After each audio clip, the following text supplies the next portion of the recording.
Now we're going to unhook.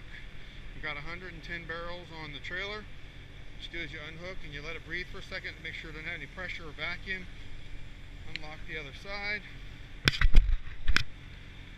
Camera, right?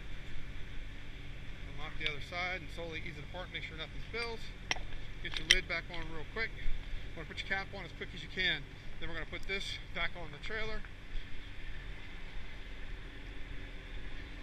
And the way you do it is I just fling it up there, but you got to lock the back down first. So good.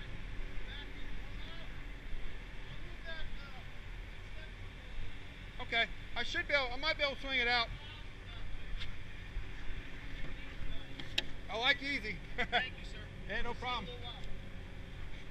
Alright, so we're going to put the hose up on the trailer and then go get our extra fitting. You just fling it up. This is how you do it. Just kind of fling it. Keeps it out of your way. We get that fitting we got. With this hose, you got to use an adapter, 4 to 3 inch. This hose is 4 inch. My hose is 3 inch. So take and do it. And we're going to the disposal. And that's it for that. Alright. Put that in here. Kind of messy, but I know where everything is. So, alright, and then we're going to head out to the disposal. See you guys there.